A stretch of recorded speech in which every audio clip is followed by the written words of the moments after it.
जांभवी किचनमध्ये आपलं स्वागत आहे। आज आपण बनवणार आहोत झटपट होणारी फुलगोबीची भाजी, तेही कांदा व टोमॅटो न वापरता।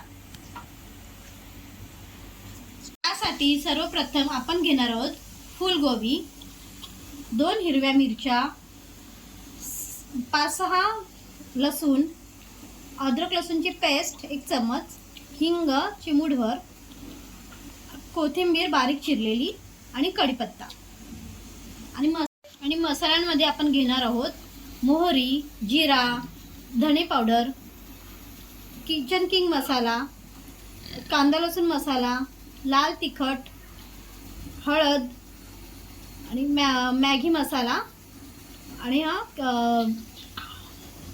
सब्जी मसाला आणि धणे पावडर। आता कढईमध्ये आपण तेल घातलं आहे 1 चम्मच। त्यामध्ये आता लसूण घालूया।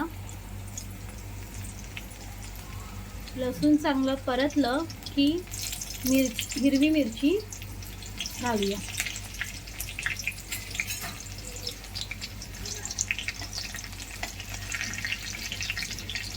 आणि परतूया।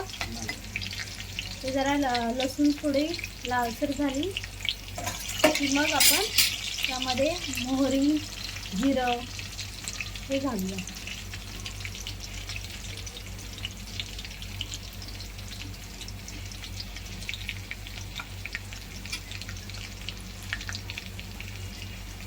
आलं लसूणची पेस्ट घालूया।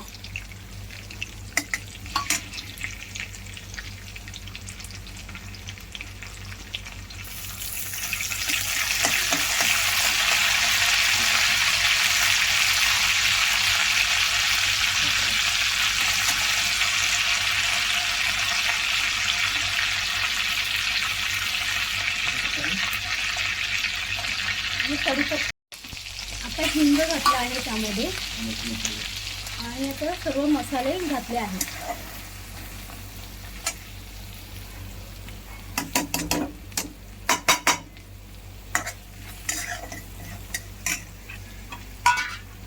अर्धा ग्लास पाणी घातलं आहे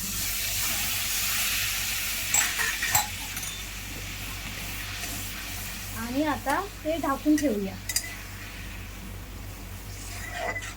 2-3 मिनिटं ढाकून ठेवूया।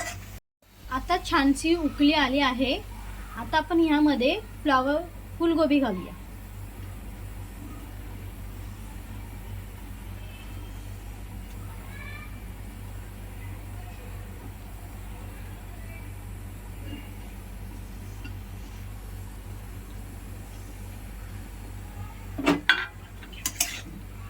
आता चांगलं परतून घेऊया। आता फुलगोबी चांगली परतून झाली आहे। आता आपण चवीनुसार मीठ घालूया। फुलगोबी आम्ही चांगली उकडून घेतली होती। आता आपली भाजी तयार झाली आहे। आपण आता वरून कोथिंबीर घालूया आणि त्यामध्ये थोडं शेंगदाण्याचे कूट घालूया। जर तुम्हाला हवं असेल तर तुम्हीही घालू शकता। वरून शेंगदाण्याचा कूट टाकल्यास भाजीला चांगली चव लागते।